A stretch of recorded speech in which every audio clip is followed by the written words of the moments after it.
Ibu para rawuh sedaya. Assalamualaikum warahmatullahi wabarakatuh.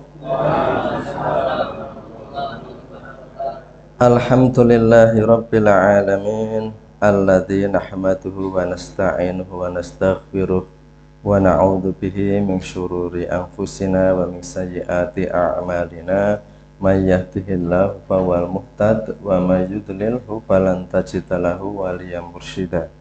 Assalatu wassalamu ala nabiyyina wa habibina wa uswatina wa qurrati a'yunina Muhammadin sallallahu alaihi wasallam wa ala alihi wa ashabihi wa man tabi'ahu bi ihsan ila yaumid dawam. Mari para jamaah semuanya, kita awali dengan ta'awud dan basmalah. A'udzu billahi minasyaitonir rajim. Bismillahirrahmanirrahim. Ya, jadi kita ini bagian akhir dari bab ini. Jadi kita kalau diterjemahan masih halaman 11 ya. Jadi tentang Imam Malik wa amma Imam Malik. Jadi alenia ketiga dari bawah ya, Imam Malik ya, semoga Allah. Jadi kalau yang lalu itu masih ada, kita membahas diakhiri dengan mengutip salah satu perkataan Imam Ahmad bin Hambal ya. Wa qala Ahmad bin Hambal ma sholaitu sholatan mundu arba'ina sanatan ila ana ad'u lisyafi'i. Jadi yang dulu kita sampaikan betapa Imam Syafi'i sangat Imam Ahmad bin Hambal ini sangat ta'zim ya kepada Imam Syafi'i, di mana sebagai gurunya ya, itu ya baik secara langsung maupun tidak langsung selama 40 hari itu, sejak 40 hari selalu mendoakan untuk gurunya itu ya. Jadi itu kita ini sunah-sunah atau amalan yang baik ya, kita mendoakan orang-orang yang telah menjadi lantaran bagi manfaat dalam berbagai hal kepada diri kita semuanya. Kita mendoakan guru, mendoakan orang tua gitu ya, mendoakan pemimpin-pemimpin adil dan sebagainya.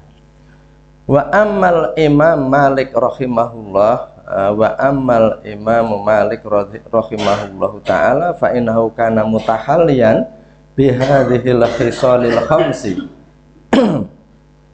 Ternyata yang agak serak bukan hanya gitu, tenamung kula ini.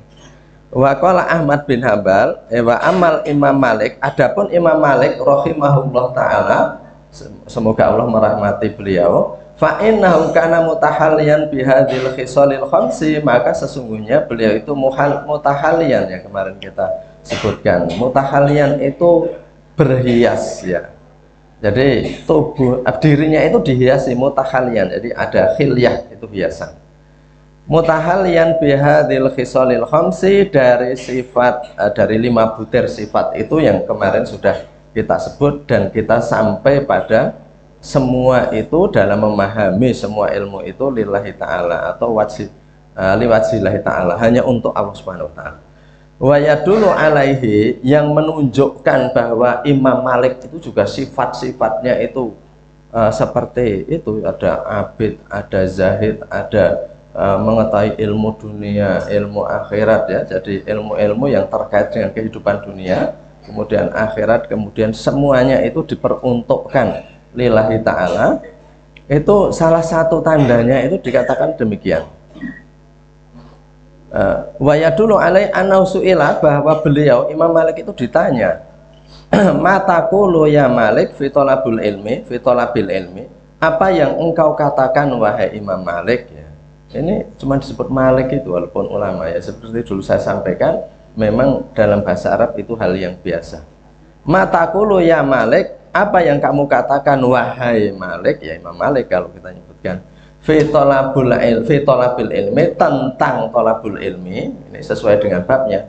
Faqala, maka Imam Malik mengatakan hasanun jamil, itu baik dan indah. Jadi orang dalam hidupnya menuntut ilmu itu baik dan indah. Jadi memang ya salah satu-satunya pintu ya untuk meraih apa saja itu ilmu. Itu buktinya ayat yang pertama kali turun dalam Islam sebelum apa saja itu Iqra dulu. Karena orang dengan ilmu itu akan bergeser hidupnya. Hidup kita akan menjadi lebih baik itu juga karena kita tahu mana yang salah dan mana yang benar. Kita menempuh jalan atau rute yang paling singkat untuk menuju kebaikan, itu karena juga ilmu yang dulu sudah saya katakan ya, sampai dalam salah satu kitab yang namanya Dzurratun Nasihin gitu ya, itu ditulis bahwa ibadahnya orang tidak berilmu, tidurnya orang alim lebih baik daripada ibadahnya orang tidak berilmu, itu dalam Dzurratun Nasihin. Ada yang mengatakan itu hadis atau tidak, tapi kalaupun tidak, itu sebagai anjuran. Dulu sudah saya sampaikan ya, kenapa? Karena orang yang tidak berilmu itu beribadah saja bisa mendapat dosa karena salah, karena nambahi, karena ngurangi, karena mungkin caranya sudah menyeleweng gitu ya, inkhiraf gitu. Itu jadi saya dulu memberikan analogi atau ibarat seperti ini. Jadi orang itu atau anak yang nggak tahu itu ternyata misalnya saja menjalankan perintah orang tuanya, karena nggak tahu ilmu, itu bisa pulang malah dimarahi orang tuanya karena keliru. Misalnya ya, suruh belikan bumbu masak, kemudian dibelikan pemanis misalnya, padahal duitnya yang mengkui orang tuanya, misalnya begitu, itu kan malah dimarahi. Sudah berbuat malah dimarahi karena salah. Wong kon macul sawah sing liyane gitu ya.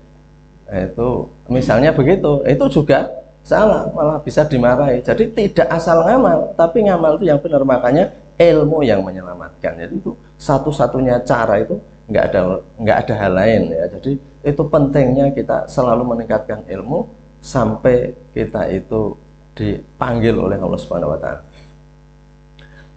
Jadi ketika ditanya mata kulu ya malik fitolabil ilmi faqala hasanun jamil, itu baik dan indah. Jadi hasan itu baik, jadi tapi kalau jamil itu indah. Kalau dalam bahasa Inggris hasan itu bisa good, tapi kalau jamil itu beautiful ya. Jadi bangunannya ini baik atau indah. Jadi hasanun jamil, baik dan indah. Jadi orang yang menuntut ilmu itu ibarat manusia seperti memakai mahkota. Seperti memakai mahkota gitu ya, karena ada keindahan gitu ya, sehingga ya seperti tadi saya sampaikan, peradaban maju, orang bisa menemukan berbagai macam, semuanya karena ilmu, semua karena ilmu yang dulu sudah kita bahas lah. Perkembangan ilmu demikian luar biasa. Jadi dalam kekuasaan Islam di zaman Abbasiyah di Baghdad dan Umayyah di Cordoba di Andalusia, yaitu ilmu-ilmu berkembang dengan sangat pesat, dan ilmu yang berkembang itu tidak menjadikan manusia itu kemudian lupa diri. Walaupun ilmu itu maju, saya beri contoh, apa ilmu yang dijiwai oleh Islam walaupun kemajuan teknologi peradaban di wilayah-wilayah Baghdad, Andalusia, walaupun ilmu kimia itu canggih, ahli kimia banyak, tapi nggak ada pengembangan ilmu cara membuat minuman keras yang bagus. Karena apa? Ilmu itu arahnya itu pakai hidayah. Tapi kalau ilmu itu tanpa hidayah dikembangkan untuk tujuan-tujuan seperti itu, membuat pil yang bisa menghanyutkan ya, narkoba itu membuat. Jadi kemajuan ilmu kimia, kemajuan ilmu macam-macam itu menjadikan seperti itu. Jadi pentingnya ilmu dengan hidayah itu begitu. Jadi itu dalam banyak hal ya, dalam banyak hal, maka ilmu itu akan memfasilitasi kemaksiatan. Itu di zaman modern berbagai kemaksiatan difasilitasi oleh kemajuan ilmu pengetahuan dan peradaban. Maka dalam Islam itu sesuatu yang bahaya itu kalau ilmu tanpa amal ya, ilmu tanpa petunjuk ya. Jadi nanti kita lihat selanjutnya. Jadi hasan jamil, baik dan indah. Bukan hanya baik tapi indah. Bangunan itu bisa kokoh, bersih, rapi, tapi wagu, karena nggak indah.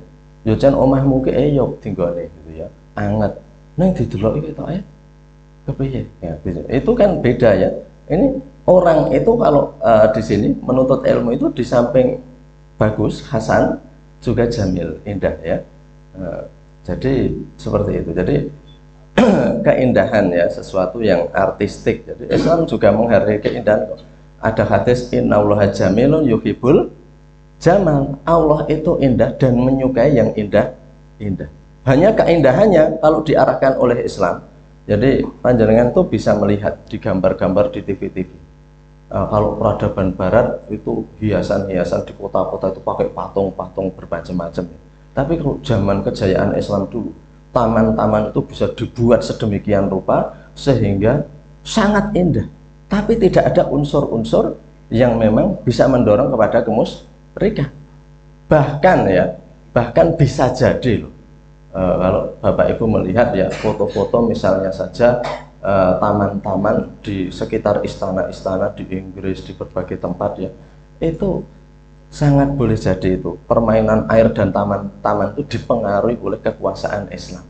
Karena Islam itu nggak boleh keindahan-keindahan yang bertentangan dengan agama, sehingga keindahannya nanti kaligrafi, ornamen, hiasan-hiasan gedung yang sedemikian rupa ya. Jadi itu ya.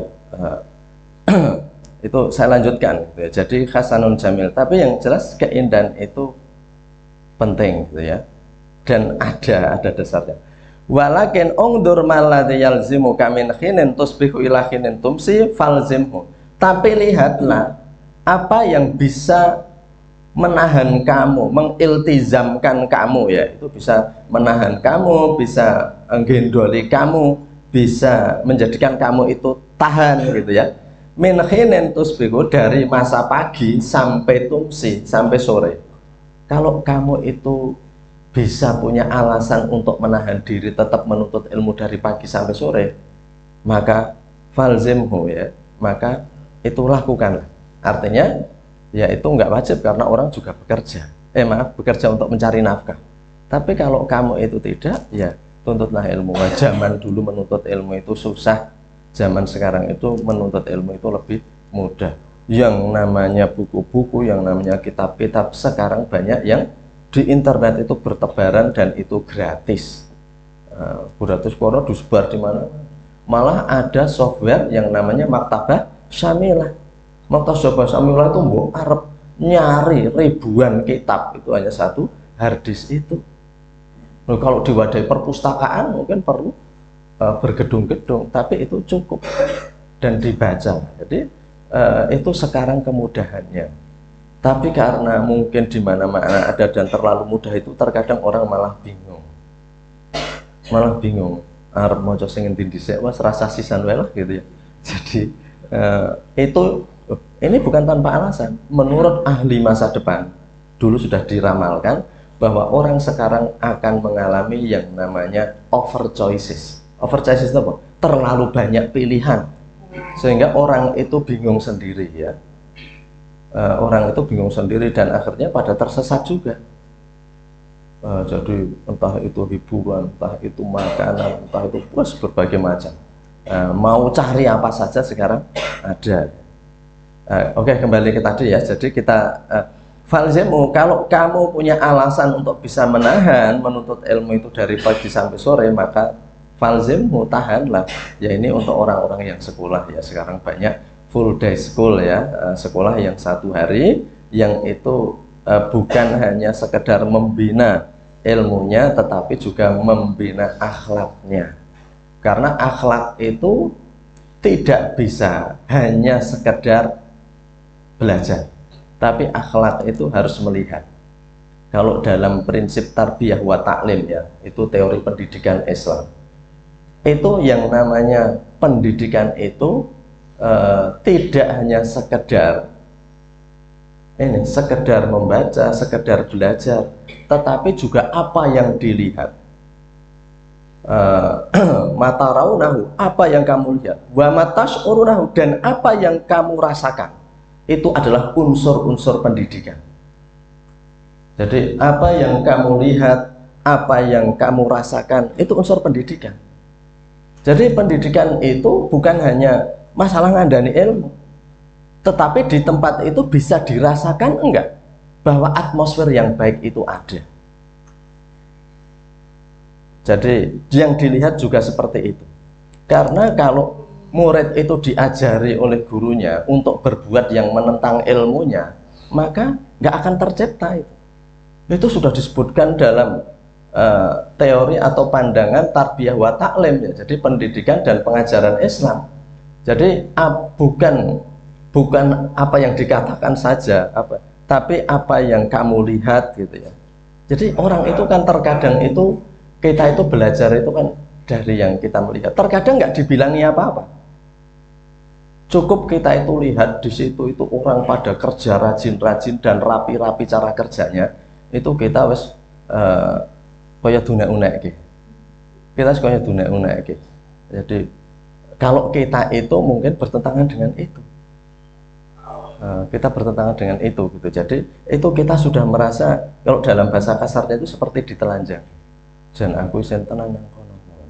Kenapa? Kabeh itu do pedal-pedal. Aku saya senang mah pedal nang kono termasuk orang pedal. Jadi cukup melihat seperti itu sudah belajar.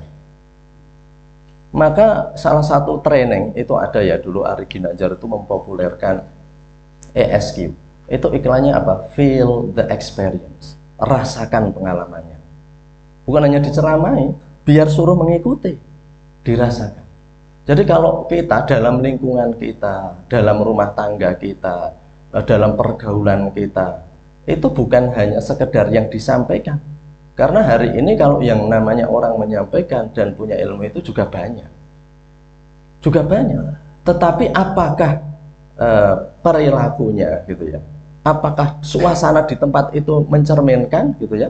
Bahwa ilmu itu dihormati, bahwa ilmu itu memang untuk menunjukkan kebaikan, itu masalahnya.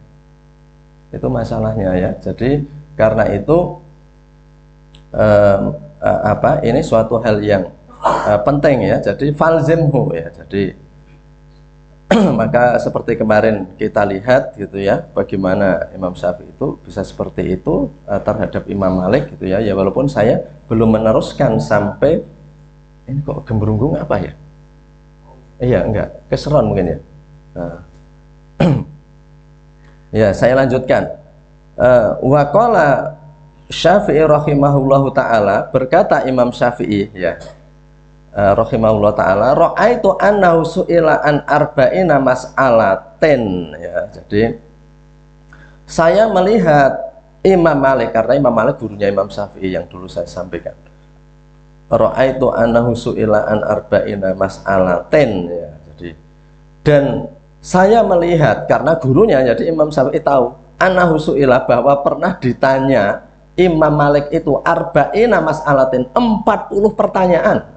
Masalah itu pertanyaan, jadi sa'ala bertanya, mas'ul yang ditanyai, mas'alah yang ditanyakan. Jadi bahasa Arab itu sebenarnya mudah kalau sudah tahu bentuknya, karena mas'alah yang ditanyakan, mas'ul yang ditanya, sa'il yang bertanya, soal pertanyaan, mas'alah yang ditanyakan, hampir sama soal dan mas'alah. Ditanya arba'ina masalah, 40 masalah, faqala fi ithnataini wa thalathina minha, tetapi beliau itu hanya menjawab 32, ithnataini 2, thalathin 32. Maaf, faqala fi ithnataini wa thalathina minha, dan berkata beliau untuk 32 pertanyaan, la adri, saya tidak tahu. Jadi Imam Malik yang seperti itu pengetahuannya, itu ditanya itu tidak malu-malu mengatakan dari 40 pertanyaan yang dijawab berarti hanya 8, karena yang 32 menjawab saya tidak tahu.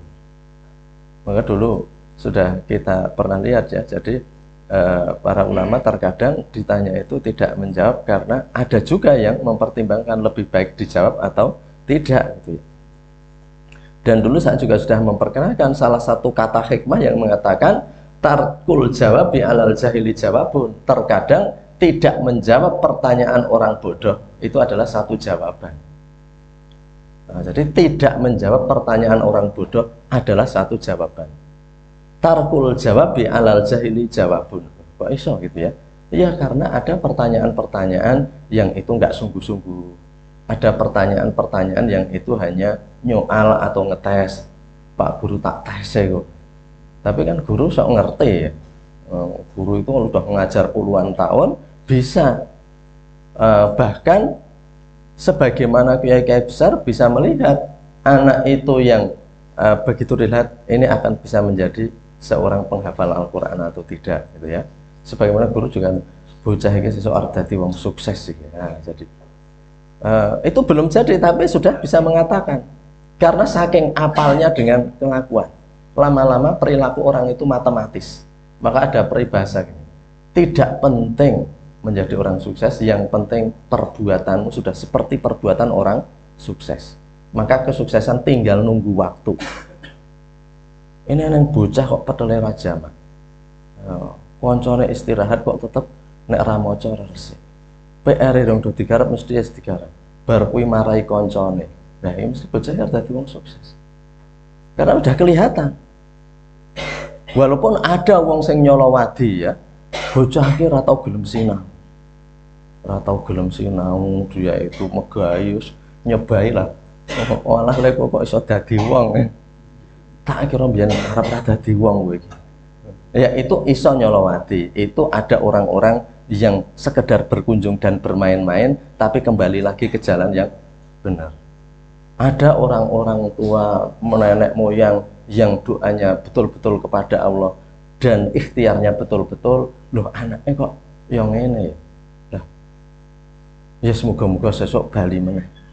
Nah, maka ada orang yang awal-awal hidupnya itu tidak baik kemudian kembali lagi, kan banyak cerita gitu.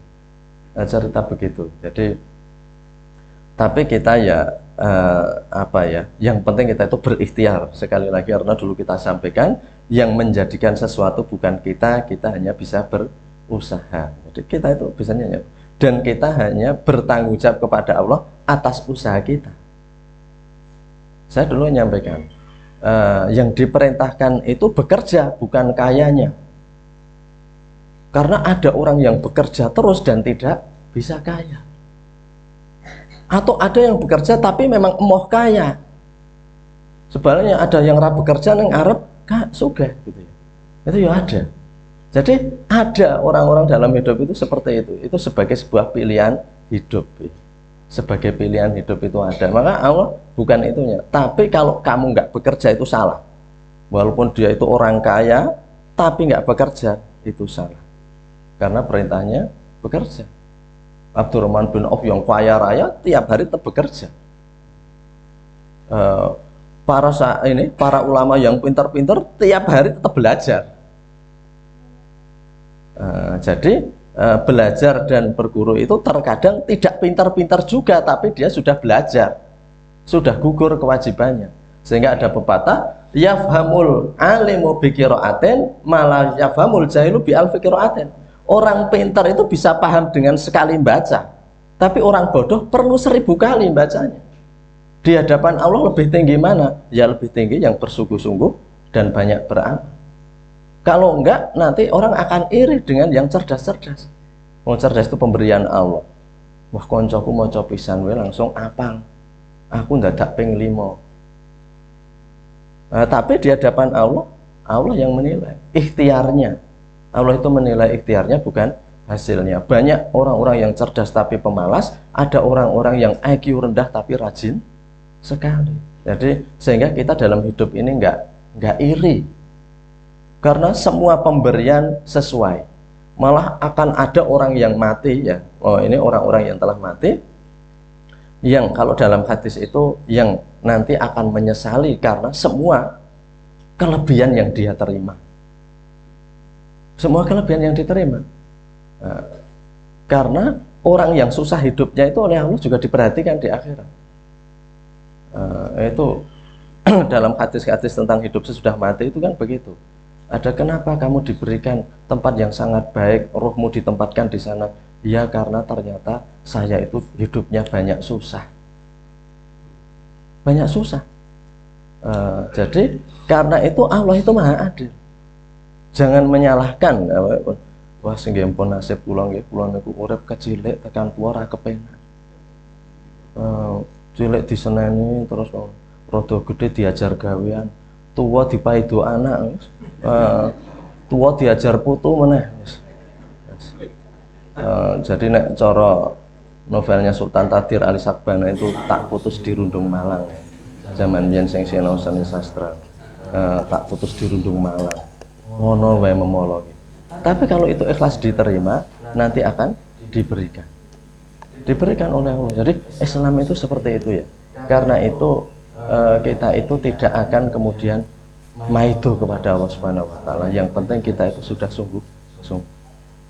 Jadi kan artinya apa? Artinya yang penting kita itu berbuat maksimal semampu kita. Apapun hasilnya nggak apa-apa.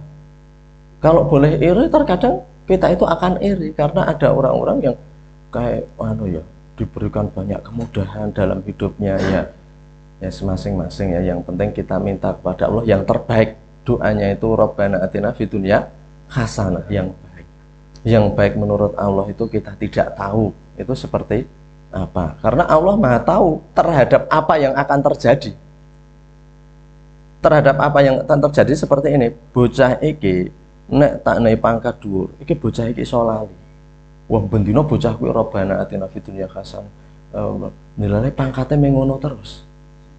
Karena memang kalau saya berikan bocah iki ra kuat kanggonan pangkat.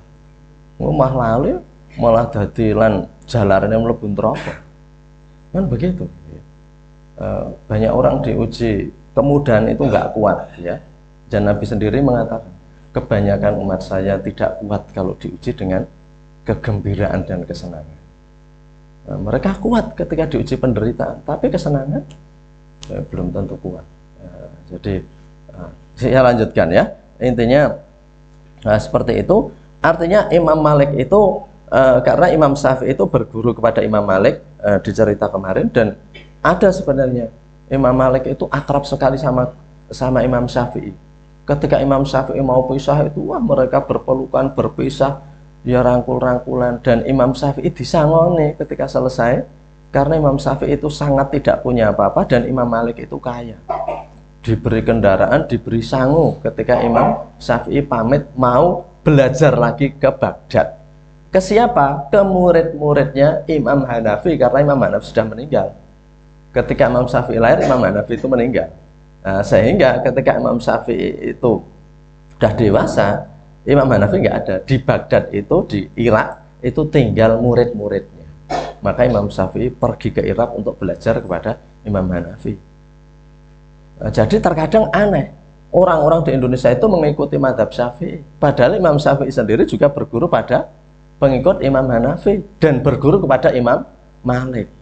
Maka kalau kita tahu bahwa pendapat-pendapat itu biasa berbeda di kalangan imam mazhab, kita itu nggak akan mempertentangkan itu, nggak akan mempertentangkan itu, gitu ya. Kalau kita pahami yang diikuti itu sebenarnya bagaimana. Jadi Imam Syafi'i itu ketika berguru di Imam Malik itu pertama ya, saya mungkin pernah cerita di kesempatan lain. Jadi Imam Syafi'i itu ketika pertama kali mulai belajar di Imam Malik, kan kemarin itu saya cerita tentang ketika Imam Syafi'i diterima sebagai murid ya. Ketika mulai pelajaran, Imam Malik itu menerangkan hadis ya. Dan Imam Malik itu selalu ndumu'i itu dengan dirijinya, dengan tangannya. Dan dolanan gini ini. Sehingga ya gurunya ini ya Imam Malik itu orangnya ya namanya ulama besar ya. Jadi marah pun tidak bisa dikontrol. Orang langsung bocah ranggatake balang penghapus misalnya. Balang kapur. Enggak. Setelah selesai baru dipanggil, "Hei Ahmad, Muhammad, sini. Kamu tadi saya lihat waktu saya ajar itu kamu main-main dengan ludah kamu. Besok jangan begitu. Kalau diajar kamu nggak boleh begitu." Kemudian Imam Syafi'i jawab, "Wahai Imam Malik, saya tidak main-main. Saya itu kan anak miskin. Saya nggak punya kertas untuk nyatet. Tadi itu saya pakai ludah atau itu untuk nulis di atas tikar hadis-hadis yang kau bacakan biar saya nggak segera lupa." Wah, ada orang menuntut ilmu kok sampai menderitanya begitu. Cah itu tuh kok laptop apa itu udah ngegame ya. Jadi tua buku semua. Nah itu dites sama Imam Malik. Yo. Coba kalau kamu memang betul itu nulis hadis yang apa sebutkan, coba sebutkan. Wah itu disebutkan semua sama Imam Syafi'i, semua hadis yang dijelaskan hari itu. Ya ini gurunya ini makin cinta sama muridnya. Mencintai muridnya itu bukan karena muridnya kaya, muridnya, tapi karena muridnya itu bocah kok nek cara Jawane iki meraati. Meraati. Cah kok meraati ya. Nyenengke. Solah tingkah iki sarwa nyenengke. Cah ra duwe tekunya seperti itu. Ya. Itu tinggal nunggu waktu dia mesti akan jadi orang. Karena kecilnya wis ketok gitu ya. Sesuk dadi wong bocah iki. Jadi ketika dia pamitan sama Imam Syafi'i diberi kendaraan entah unta entah kuda sama diberi sangu wes kono nang armakat nang Irak nang pengikut Imam Hanafi. Jadi Imam sampai gurunya begitu, jadi gurunya itu ora dibayar malah bayar muridnya. Jadi Imam Malik gitu ya. Jadi gurunya ra entuk bisyarah iki, memang mengenai bisyarah. Jadi memang gurunya mengenai karena Imam Malik memang kaya, jadi memang kaya. Jadi bocah kira bayar SPP mah dikai. Jadi seperti itu. Kembali ke tadi ya, jadi itu sehingga Imam Syafi'i bisa menceritakan. Kemudian wa amma Abu Hanifah, Imam Abu Hanifah ini Imam Syafi'i sudah nggak ketemu. Imam Abu Hanifah itu imam mazhab yang paling awal ya. Imam Abu Hanifah ya, kalau nggak salah sekitar 80-an tahun atau 90-an ya setelah Rasulullah wafat. Jadi Imam Abu Hanifah itu lahir. Wa amma Abu Hanifah radhiyallahu anhu fakadzalika ruwiya annahu kana yuhyi nisfal laili. Adapun Abu Hanifah fakadzalika maka begitulah ruwiya annahu diriwayatkan bahwa dia itu bahwa beliau itu kana yuhyi nisfal laili. Biasanya yuhyi itu hidup berjaga. Berjaga itu raturu. Berapa lamanya? Nisful lail, separuh malam. Jadi separuh malam itu mesti tidak tidur ya. Ya artinya separuhnya itu bisa untuk istirahat dan menuntut ilmu dan ibadah juga. Nisful lail. Fa asyara ilaihi insanun, maka orang-orang itu pada menunjuk, pada nyebut bi anna hadzal ladzi yuhyi. Ini loh orang yang alladzi yuhyi, yang dia itu berjaga terus. Artinya tidak tidur semalaman. Alaila falam yazal ba'da dzalika yuhyi. Jadi Abu Hanifah itu hanya tidak tidurnya itu kan setengah malam. Tapi oleh orang-orang sudah disebut loh kayak lo Abu Hanifah kayak oleh raturu sewengi ratau turu. Nah.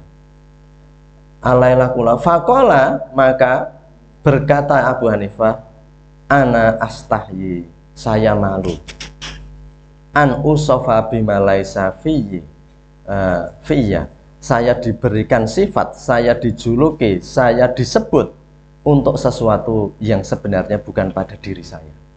Aku kok diarani sewengi iki ra turu, padahal aku meng setengah. Sehingga dikatakan ana astahyan usawa. Jadi bi ana ladzi yuhyi falam yazal ba'da dzalika yuhyi. Maka di sebelumnya, maka setelah do diarani nek dia itu enggak tidur semalaman, setelah itu semalam enggak pernah tidur. Saya malu do diarani sewengi ra turu kok prakteke sakjane aku mung setengah wengi. Gandeng aku wis dikenal ngono, ya aku berusaha untuk tidak tidur semalam. Ini saking menjaga ya. Saking menjaga. Aku wis do diarani wong lomo. Padahal aku jane mung nglantarke. Wis nek mulai sekarang tak dadi wong lomo.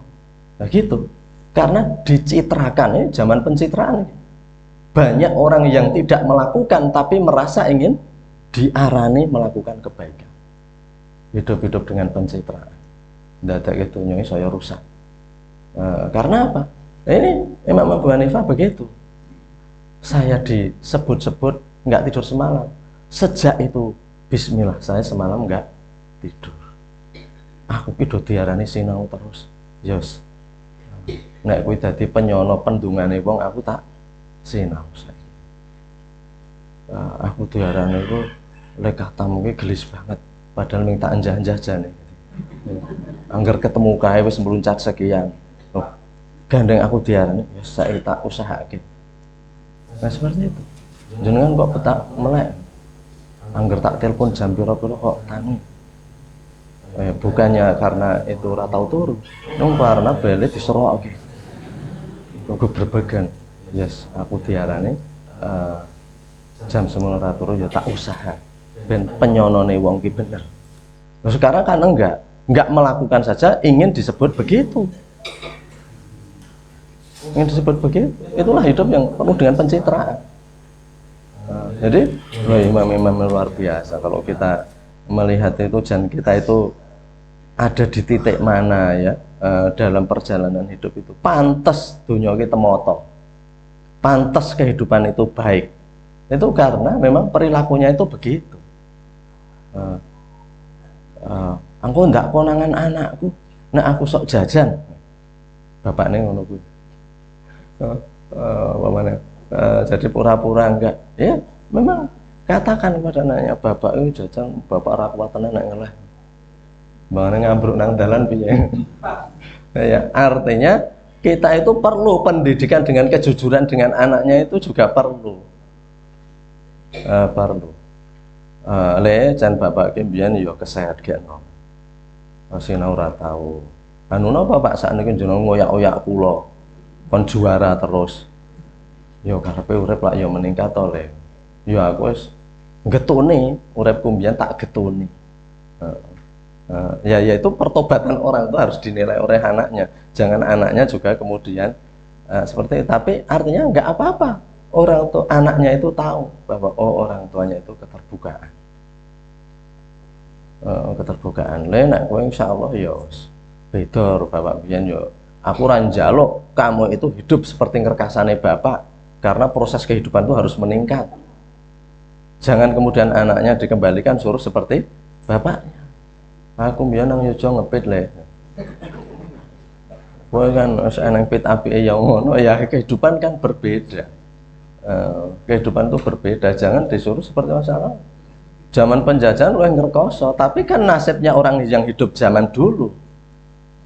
Nasibnya wong urip zaman dulu. Kalau zaman dulu maju tak kira mereka juga akan menikmati kemajuan.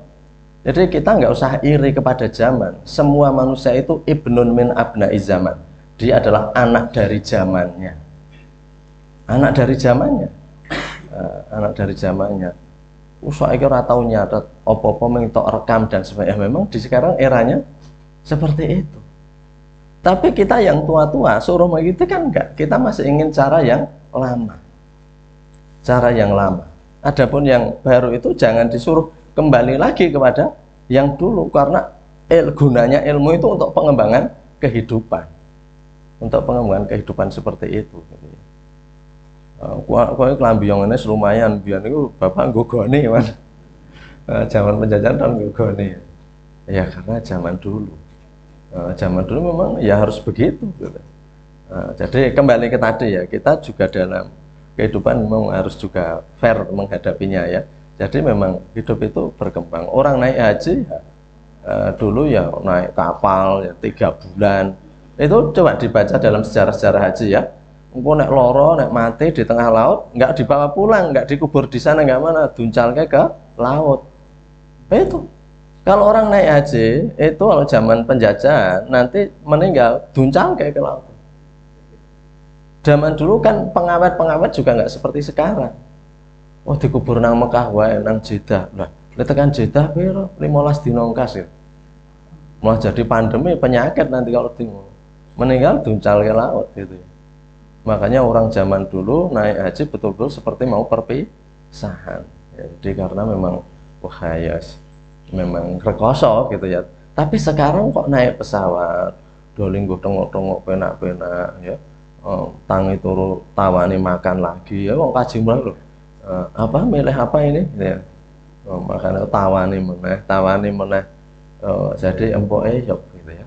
Di sana di hotel nang ngono senang ngarep Masjidil Haram, nek udan le salat menang hotel wis langsung kocone nang pelataran Masjidil Haram gitu ya. Ya, memang kita tidak bisa menolak kemajuan, tetapi mestinya kita itu bisa menggunakan kemajuan itu untuk lebih ya.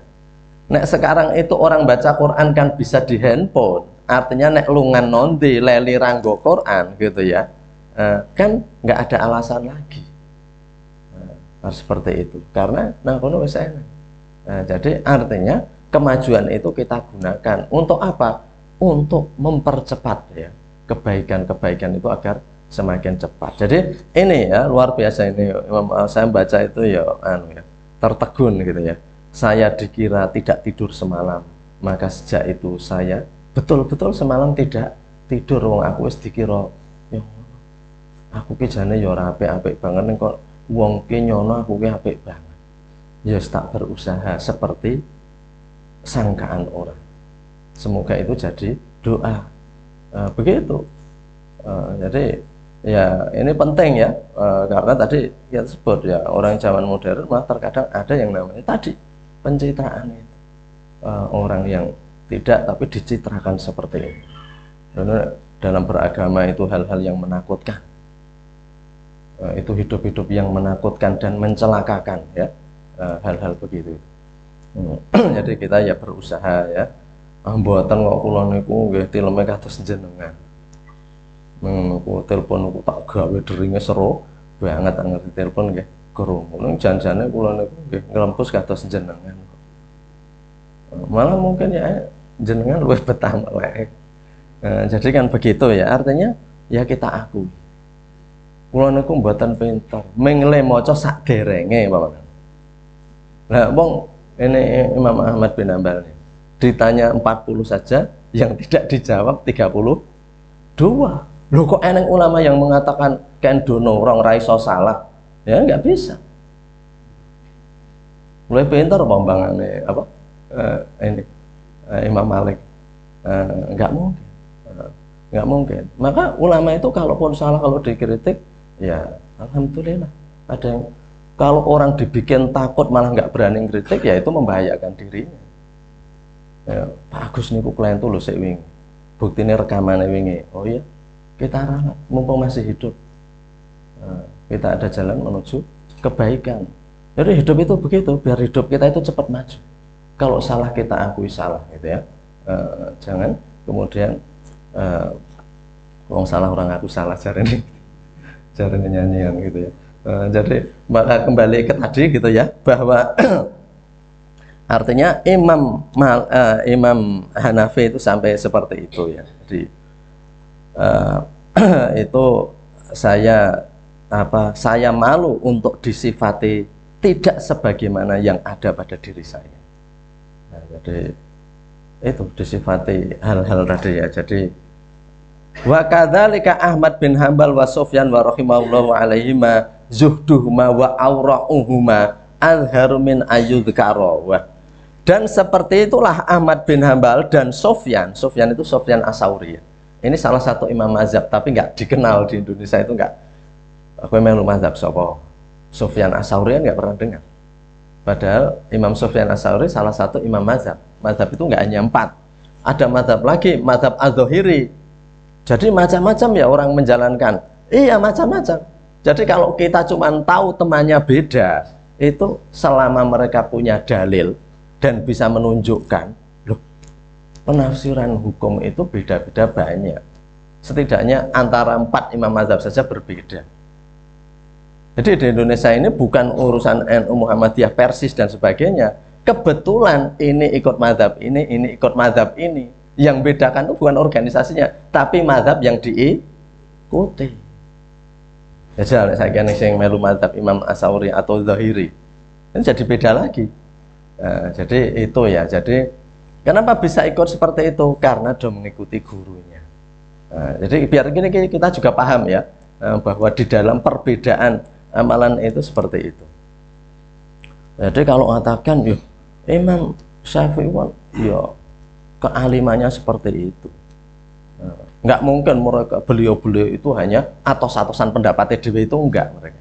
Mereka itu betul-betul orang-orang yang ikhlas mencari yang paling benar menurut yang beliau capai. Wa kadzalika Ahmad bin Ambal, Sufyan rahimahullah alaihima, zuhduhuma wa wara'uhuma adharu min ayyudhkara. Demikian Imam Ahmad bin Hambal, kemudian Imam Sufyan As-Sauri, semoga Allah merahmati keduanya, zuhud keduanya dan wira'i keduanya. Wara' ya. Kalau zuhud itu ini ya, dulu kita sampaikan tingkat kemantil-mantilnya manusia dengan dunia itu zuhud. Kalau wara' itu menjaga muru'ah, keperwiraan. Jadi umpamane gitu ya, saya itu ngelak nyuraku jajan es nang pinggir terminal tempel, aku lingguh tengok-tengok orang ngombe es gitu. Nah itu wah ketok yo kurang wirai, kurang wirai kok jajan nggak tahu wis wong tua ngono ya. Kayak seperti itu. Yo ngelak ning yo wani nahan lah gitu ya. Jenenge wong tua nek cah cilik ora apa-apa gitu ya. Nah itu namanya wirai, warok ya. Nah, warok. Jadi ya artinya seperti itu. Jadi kalau zuhud itu apakah dia itu tertawan oleh dunia atau tidak? Tapi ini nggak ada urusannya dengan malas bekerja loh ya. Orang kalau zuhud nggak mau bekerja itu salah, karena bekerja itu perintah. Aku ora kepengen dunya, aku ogah golek duit ya nggak bisa. Itu dia itu harus mencukupi, harus kerja gitu ya, walaupun wa yuhtuhuma wa wara'uhuma adharu min ayyudkara, lebih jelas dari kalau disebut, artinya wah raiso disebut gitu ya, intinya begitu. Wira'i dan zuhudnya itu rakeneng diceritake, adharu min ayyudkara, lebih nampak dari sekedar apa yang bisa disebutkan. Jadi itu wasaya TV asna'il kitab anhum minal hikayat maya dulu ala dalika, dan akan datang nanti di tengah-tengah kitab itu hikayat-hikayat yang bisa menunjukkan itu. Fangduril an ilaladina idda'u ta'asa, maka sekarang lihatlah ilaladina, kepada orang-orang yang idda'u, mereka menyatakan diri, mereka ngaku-ngaku, ata'asa, mencontoh, beruswah, wal iktidak, dan mengikuti bihaula, dengan imam-imam tadi. Wes sekarang lihat saja kepada orang yang sok ngaku-ngaku sebagai pengikutnya para imam adab tadi, sodaku fidakwahum, apakah mereka betul sodaku fidakwahum dalam ngaku-ngakunya atau tidak? Ya lihat saja dalam mencontoh beliau-beliau. Nek jenengan niku ngaku pendera Imam Syafi'i, nah niku contoh-contohnya ngoten niku, monggo di darai. Jenengan ngaku pengikut Imam Ahmad bin Hambal, monggo di darai. Jenengan ngaku Imam Abu Hanifah, darai Imam. Nah itu apakah betul atau enggak fidakwahum dalam akuan-akuan mereka? Karena mau golek sapa wae ketemune seperti itu juga.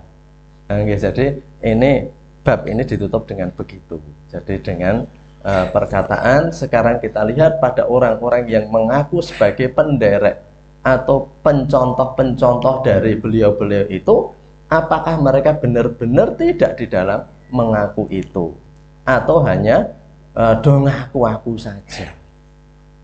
Ya tadi, wah ini berat ini. Jadi maka Imam Ghazali itu begitu itu karena beliau kan juga berusaha mengikuti. Jadi ya ini abot bagi kita karena kita terlanjur membaca ini, terlanjur ngerti gitu ya. Kapok orang nek ngerti iki kudu ngamalke lho sithik-sithik. Sak kuwate sak kamat-kamat. Wingi ra ngerti ya enteng gitu ya. Tapi mana yang lebih bagus, orang yang ngerti sama tidak? Jelas yang ngerti. Orang itu kehidupan jadi baik kalau pertama ngerti lalu ngamalkan. Nah itu kunci kebaikan hidup.